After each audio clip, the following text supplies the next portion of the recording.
accueillir avec plaisir Jean-Luc Fellahi qui va nous parler du dommage myocardique périopératoire.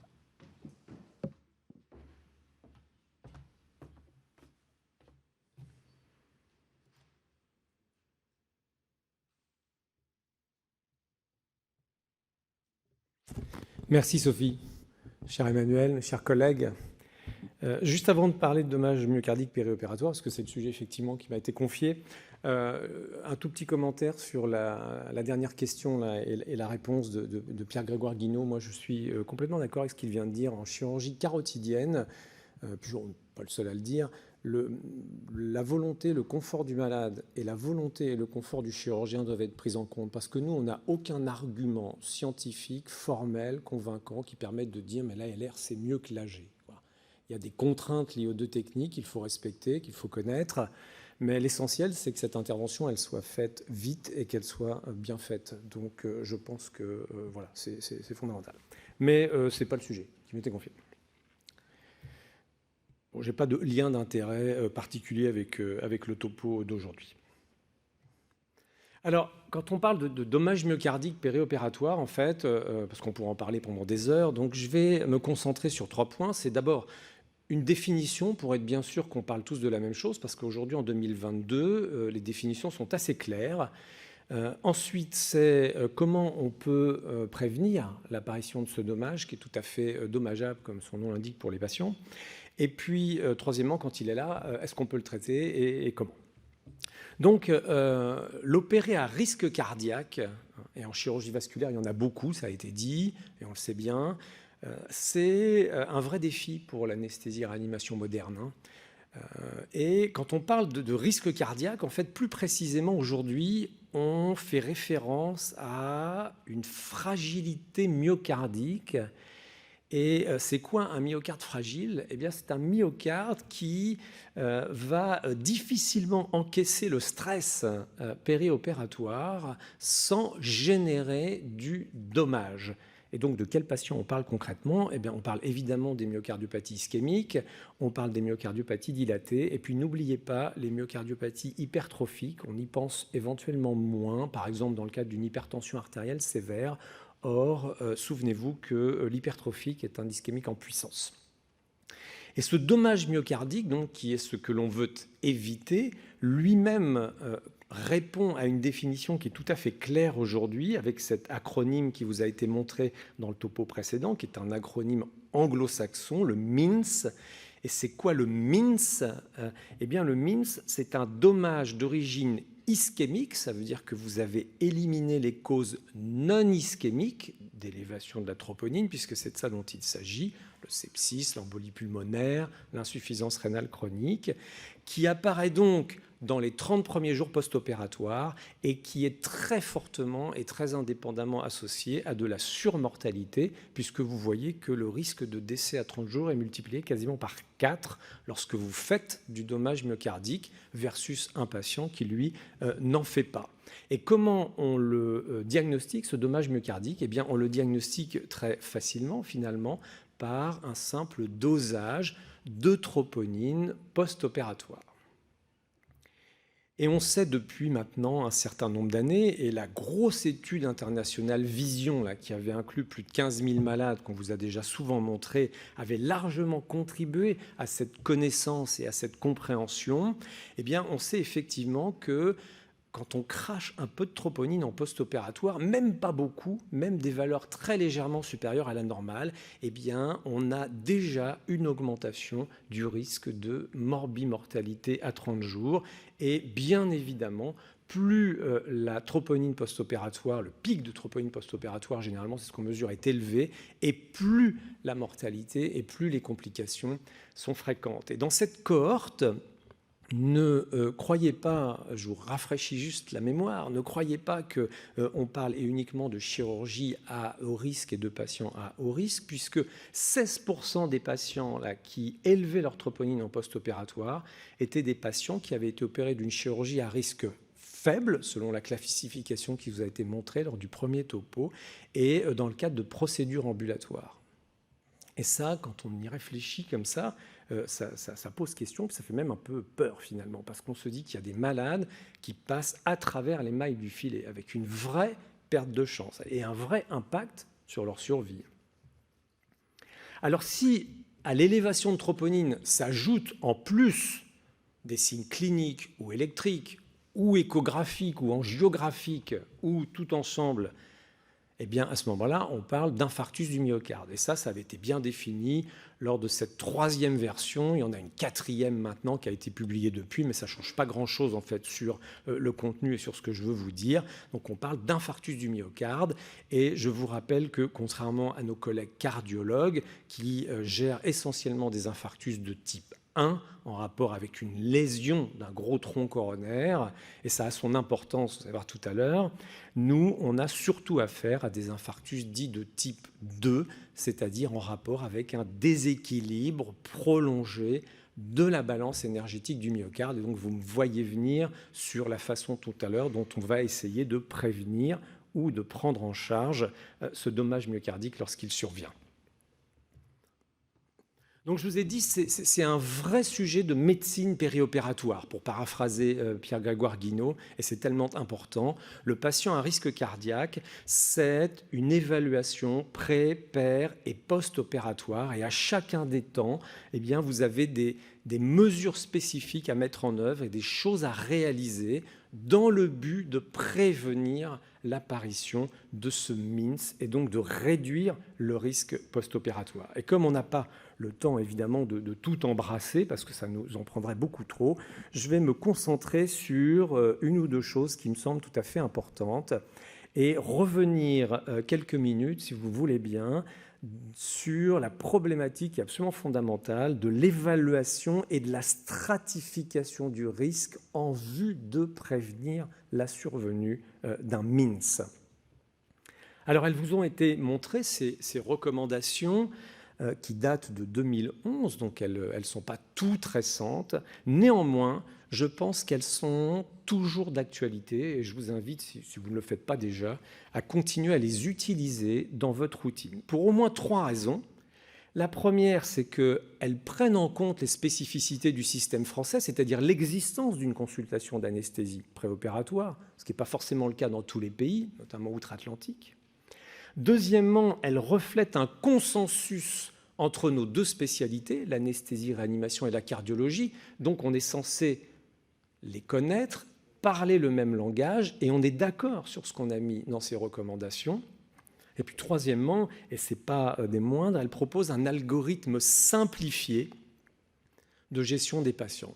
Et c'est important, si on veut que ça soit fait, il faut que ça soit simple. Cet algorithme, il vous a été montré, donc je vous le remontre, et il se décline essentiellement, alors j'exclus la chirurgie urgente où on n'a pas le temps d'évaluer et de stratifier, mais il se décline pour le patient stable en 3 phases. 1, le risque lié au patient, et donc le score de lit est un score robuste que vous pouvez utiliser. Il a été revalidé il y a quelques années sur une énorme cohorte de patients européens. Il y avait plus de 450 000 patients. Ça marche. Alors, ce n'est pas parfait, c'est un peu grossier, mais globalement, ça marche. Et c'est simple à faire. Donc, utilisez-le. Deuxièmement, le risque lié à la chirurgie. Et on vous a montré tout à l'heure, je ne vous le remontre pas, les tableaux qui classent les différents types de chirurgie en fonction du risque de complications cardiaques post-opératoires à 30 jours, en chirurgie à risque faible, modéré ou élevé, la chirurgie vasculaire étant souvent à risque modéré, voire à risque élevé pour la chirurgie de l'aorte.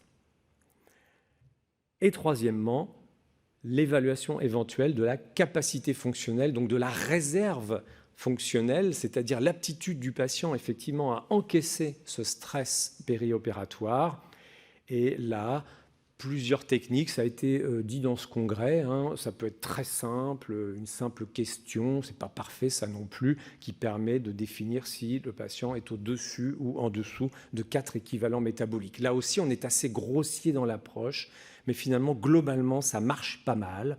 Et avec cet algorithme simple, eh bien, vous voyez que 85% des patients, parce que c'est à peu près ça les chiffres, peuvent être finalement adressés au bloc opératoire sans autre forme de procès, à condition, et ça c'est un autre sujet qu'on n'aura pas le temps de traiter aujourd'hui, à condition d'optimiser le traitement médical préopératoire. Et ça, ce n'est pas toujours le cas, loin de là, parce que beaucoup de patients arrivent à la consultation d'anesthésie avec un traitement qui est loin d'être optimal.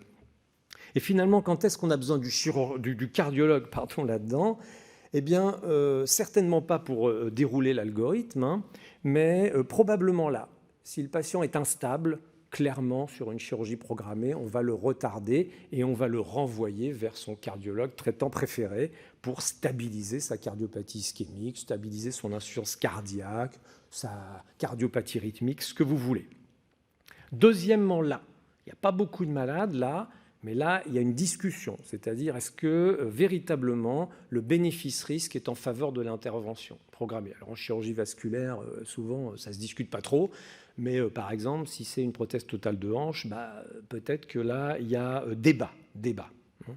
Et puis troisièmement, là, si vous ne vous sentez pas, parce que vous ne maîtrisez pas parfaitement l'ensemble des médicaments à tropisme cardiovasculaire, de décider tout seul si finalement c'est bel et bien un traitement optimal ou pas. Vous savez, les 4 médicaments du coronarien, les bêta-bloquants, les IEC, les statines et puis les antiagrégants, eh bien vous pouvez toujours éventuellement discuter avec le cardiologue pour être tout à fait certain que le traitement est bien optimisé, parce que c'est ça la pierre angulaire de la démarche.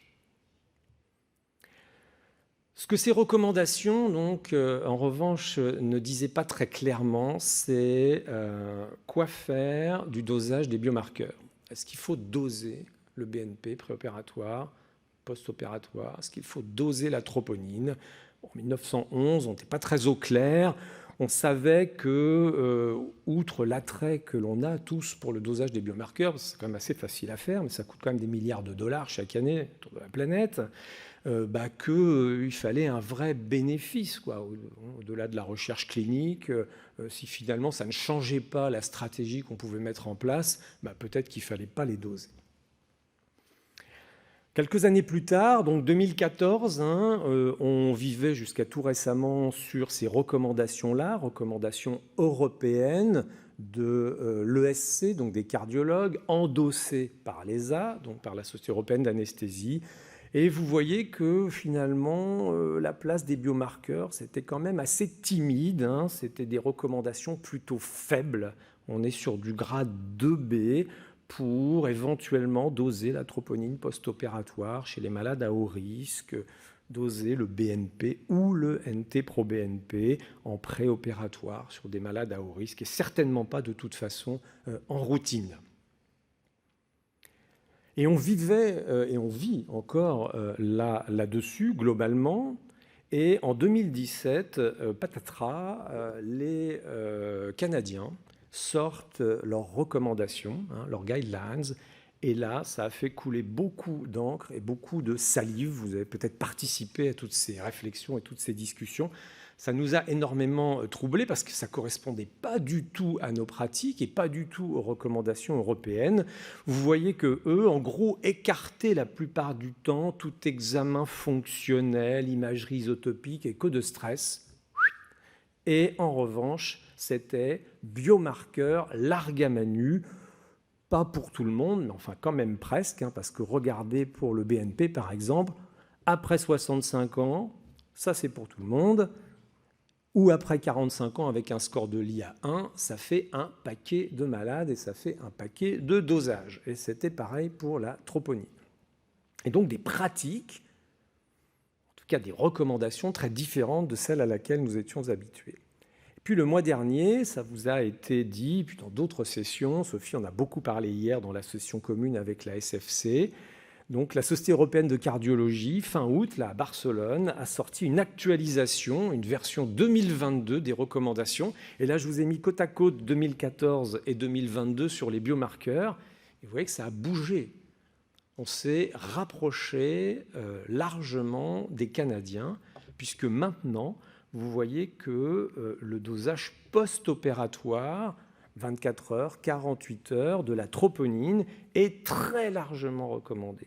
Très largement recommandé dès que les patients ont évidemment une cardiopathie connue, mais même simplement un facteur de risque ou simplement plus de 65 ans. eh bien, il faut doser la troponine post-opératoire.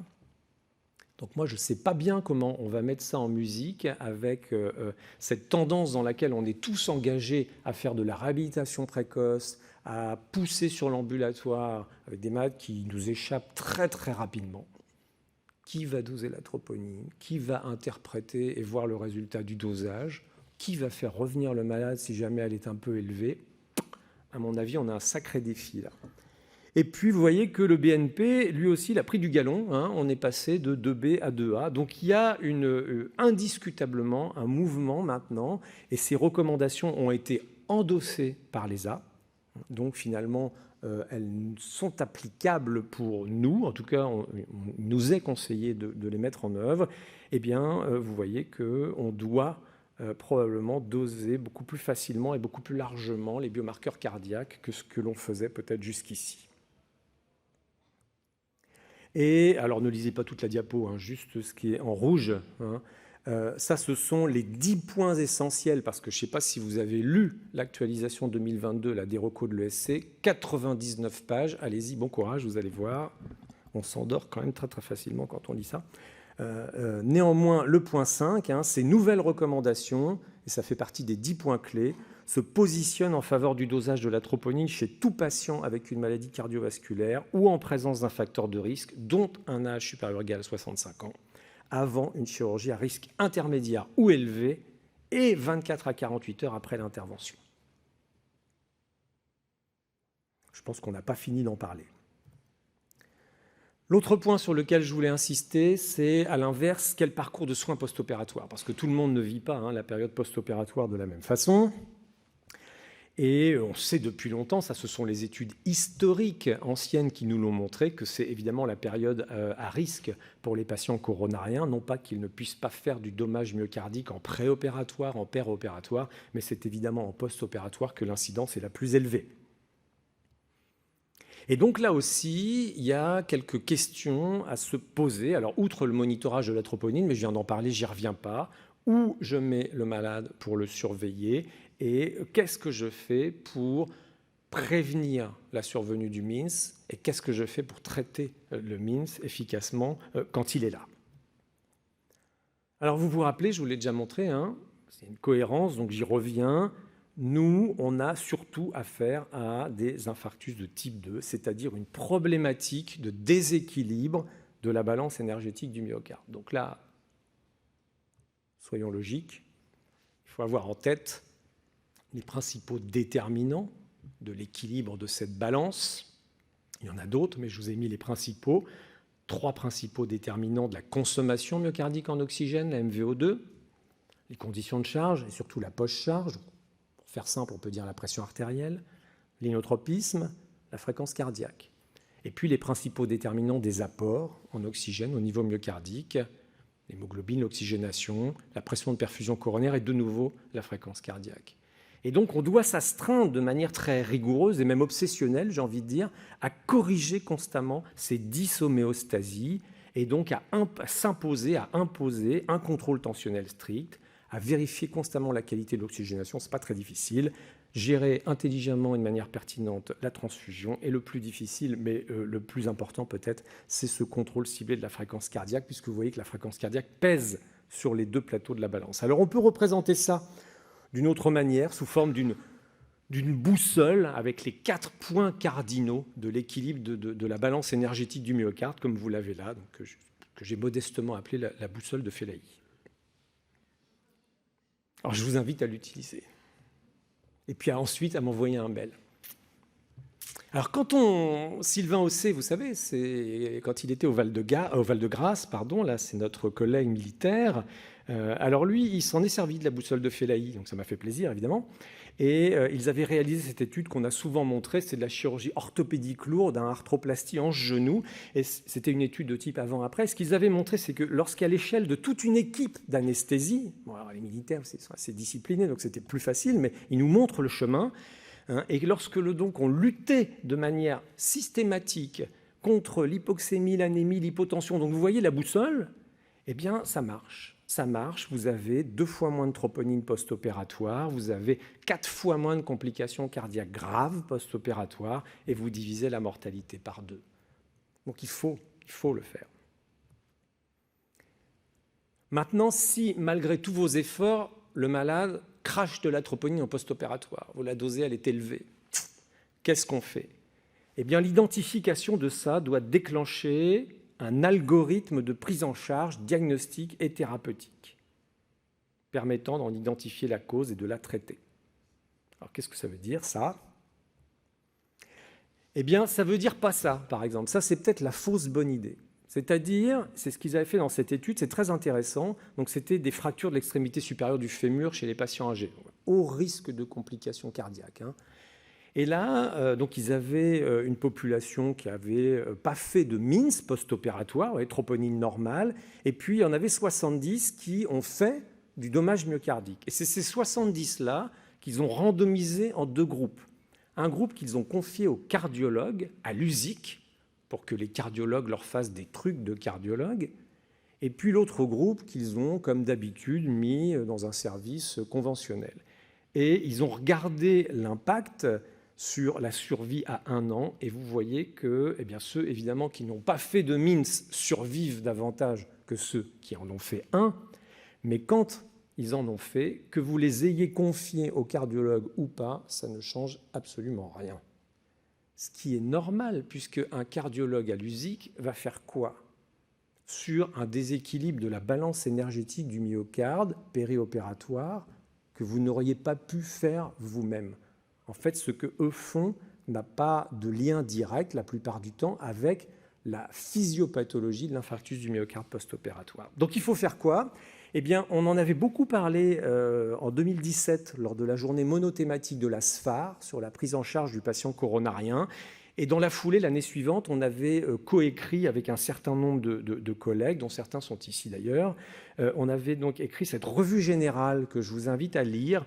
Et dedans, vous trouverez cet algorithme qui est bien fait, moi je trouve, honnêtement. Et donc, vous voyez, quand on a une élévation isolée de troponine, donc un MINS, eh bien, il faut 1, la boussole de Fellahi, et 2, l'optimisation ou l'intensification du traitement médical. Les médicaments du cardiopathe, les médicaments du coronarien, antiagrégants, statines, bêta-bloqueurs, on l'avait dit. Et ça repose sur quoi? Et c'est recommandé, vous avez vu, on avait pris les devants sur les cardiologues qui le recommandent là, depuis le mois dernier, mais on l'écrivait déjà, nous, en 2018. Ça repose sur quelques études, il n'y en a pas beaucoup, mais ça reposait notamment sur celle-ci, qui est une grosse étude rétrospective cas contrôle avec de l'ajustement par propensity score. C'était l'équipe de la Pitié qui avait montré ça sur plus de 600 patients opérés d'une chirurgie vasculaire majeure.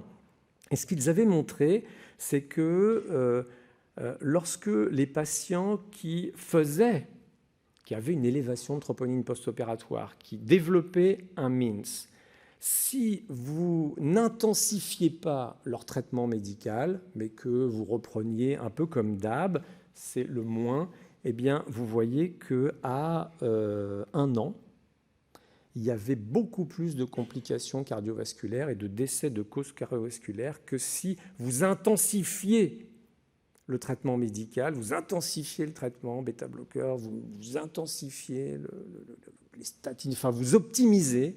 Et à ce moment-là, vous voyez que la survie à 1 an rejoint finalement la courbe, rejoignait dans cette étude la courbe des patients qui n'avaient pas fait de dommages myocardiques post-opératoires. Et puis en 2018, donc, ont été publiés les résultats de la grosse étude internationale MANAGE, étude randomisée, multicentrique, contrôlée contre placebo, plein de pays, plein de centres, beaucoup de patients. Et là, ce qu'ils testaient, c'était éventuellement l'intérêt, non pas d'un antiagrégeant, mais du dabigatran, donc un anticoagulant oral direct, et la sécurité de ce médicament versus un placebo. Et les résultats de l'étude, en gros, c'était qu'il n'y avait pas d'alerte sur le risque lié à l'introduction du dabigatran chez les patients qui développaient un MINS, notamment pas plus de complications hémorragiques que chez ceux qui étaient dans le groupe contrôle, et manifestement un effet bénéfique avec une réduction des complications vasculaires majeures. Et donc, pour finir dans les temps, je dirais, que ce dommage myocardique post-opératoire, le MINS des anglo-saxons, a un impact pronostique défavorable qui n'est plus du tout à démontrer jusqu'à 1 an, 2 ans après la chirurgie, que les points capitaux sont l'optimisation du traitement médical, pré- et post-opératoire, les 4 médicaments là, du coronarien, le maintien périopératoire de l'équilibre de la balance énergétique du myocarde et le choix de la filière de soins post-opératoire. Et enfin, l'introduction du dabigatran depuis les résultats de MANAGE peut être envisagée à partir de J7 pour les MINS à faible risque hémorragique. Et c'est une des nouvelles recommandations de la Société européenne de cardiologie. Voilà, je vous remercie de votre attention.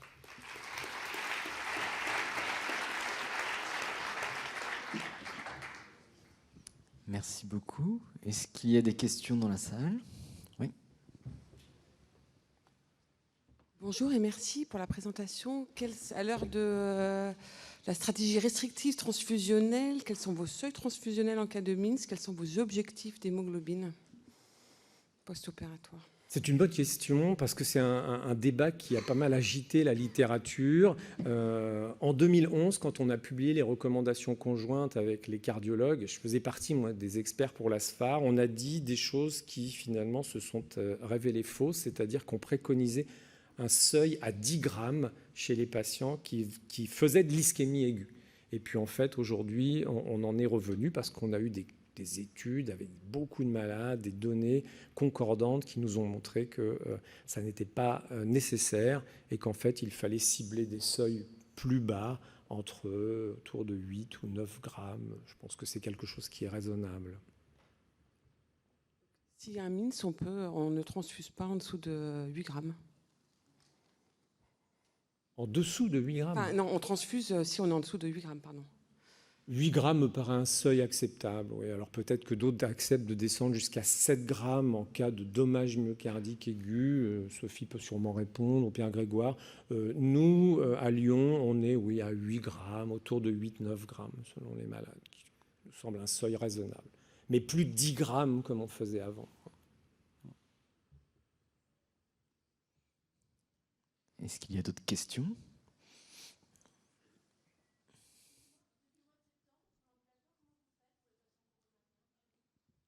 J'ai pas bien entendu.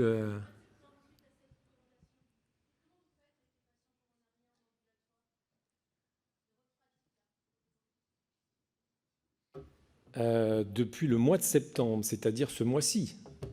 Est-ce qu'on a changé quelque chose là sur les 3 premières semaines de septembre? On n'a pas eu le temps encore. Mais la question, elle est posée, et moi je trouve que c'est une vraie question, et je n'ai pas de réponse.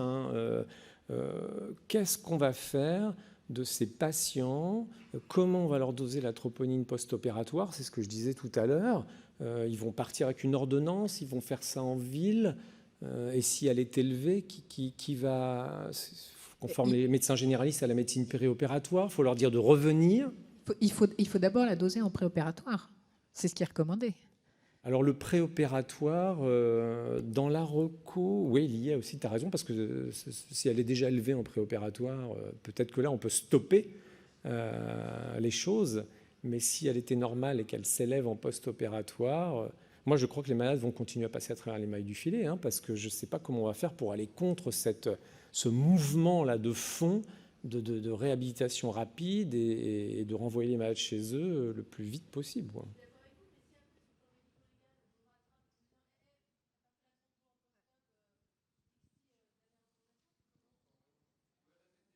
La question, c'est d'accord, mais du coup, maintenant qu'il y a des recommandations, quelque part, elles deviennent opposables. Et donc, si on a laissé partir un malade et qu'il fait du dommage myocardique en post-op, c'est une perte de chance, et c'est vrai. Et donc, comment c'est-il qu'on fait, quoi?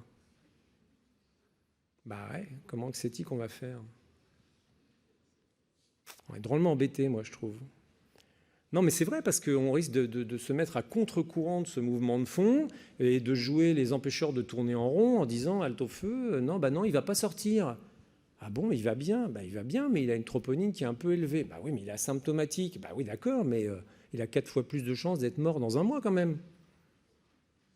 Peut-être dur malade, monsieur. Qu'est-ce que vous choisissez? Non, mais je ne sais pas, je n'ai pas de réponse. Hein. J'ai juste des questions. Je ne sais pas, ça ne vous pose pas de problème, vous, ça? Des gros problèmes.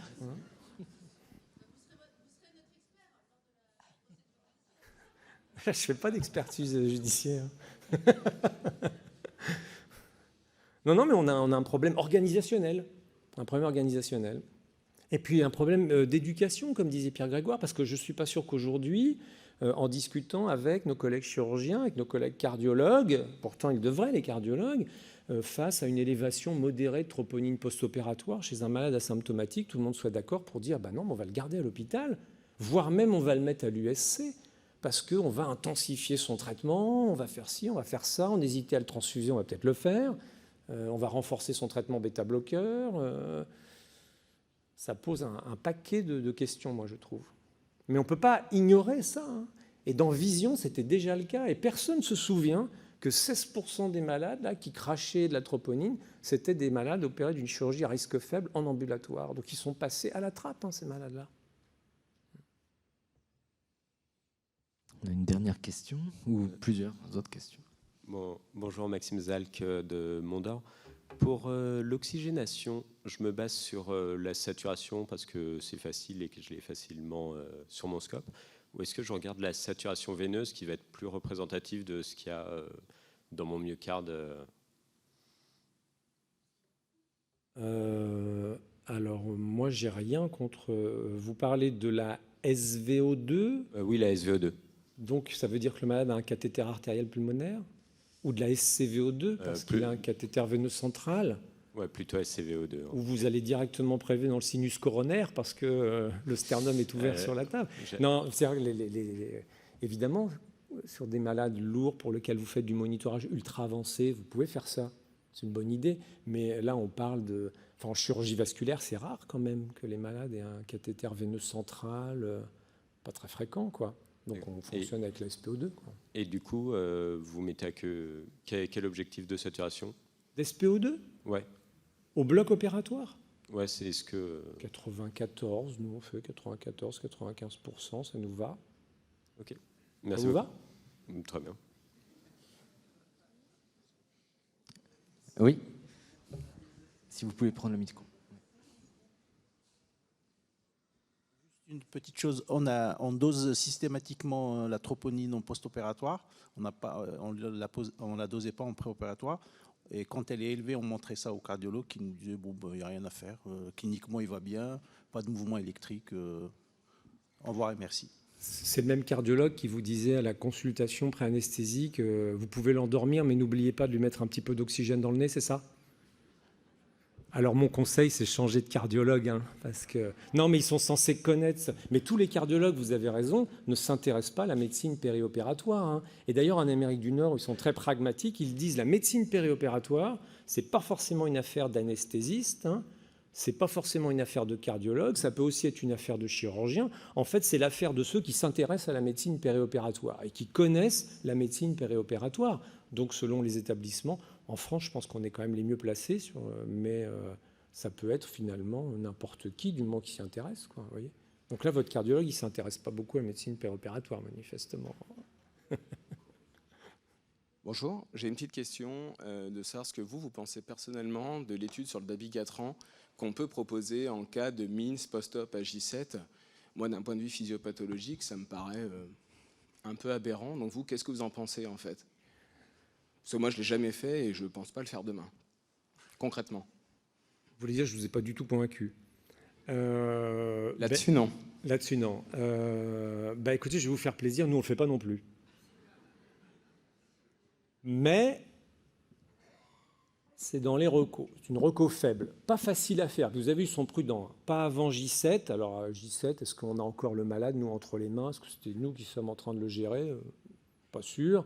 Et seulement si le risque hémorragique est considéré comme faible. Vous allez me dire, à J7, le risque hémorragique post-opératoire, normalement, c'est fini. Mais non, voilà, c'est... Je ne sais pas qui fait du dabigatran, là, suite à la publication de Manage.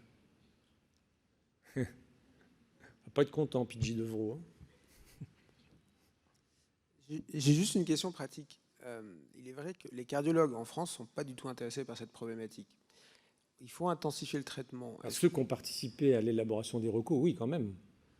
Oui, ils ne sont pas au lit du patient. Oh.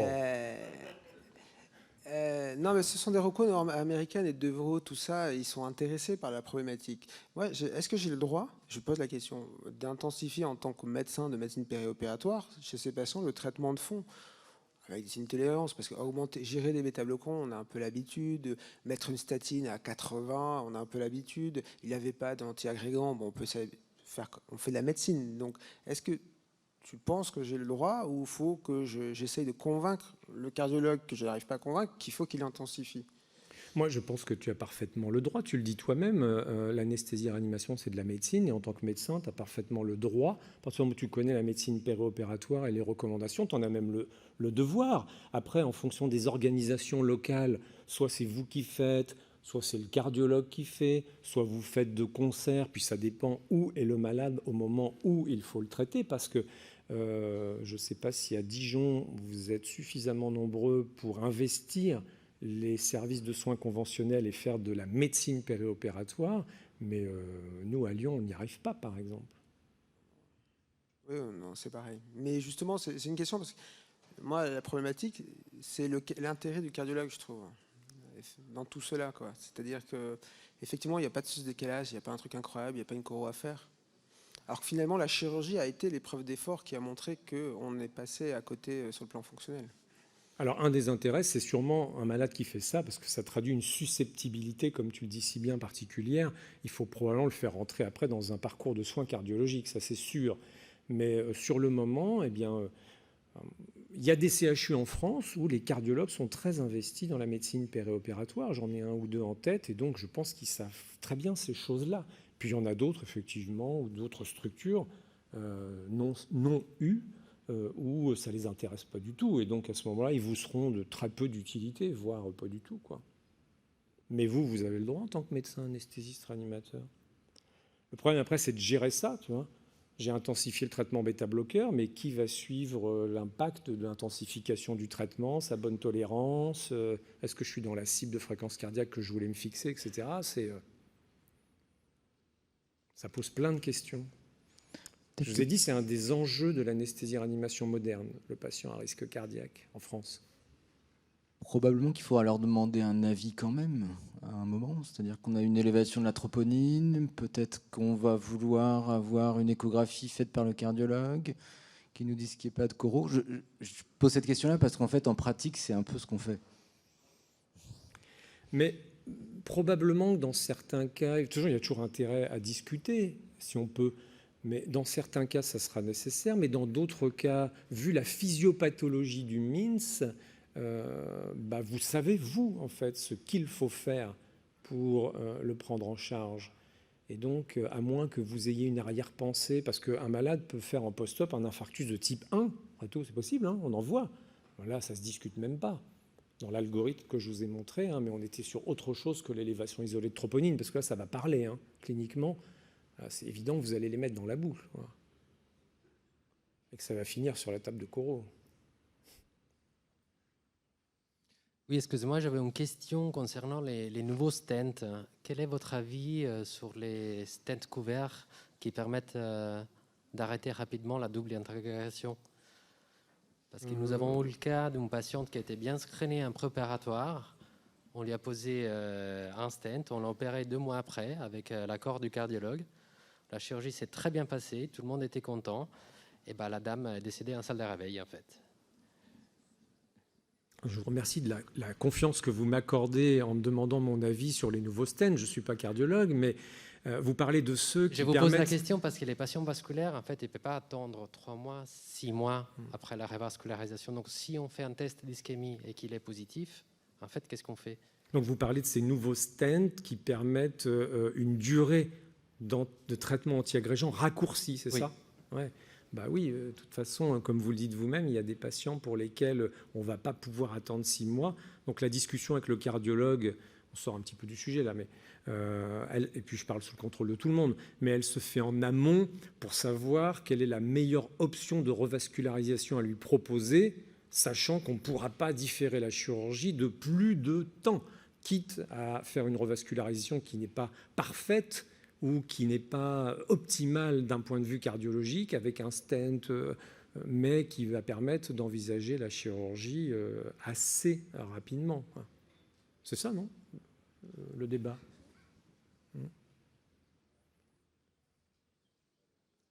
Maintenant, c'est un équilibre entre le risque thrombotique et le risque hémorragique. Et les malades doivent être prévenus, c'est ça la règle. Et ça doit être consigné dans le dossier. Donc il doit y avoir une discussion multidisciplinaire. Et ça doit être, le malade doit avoir été informé qu'il pouvait soit thromboser son stent, soit faire des complications hémorragiques post-opératoires. C'est une balance. Et ça doit être consigné dans le dossier. Donc, en l'occurrence, la patiente dont vous parlez, elle a dû boucher son stent. Merci Jean-Luc. On va clore cette session. Merci à tous les orateurs.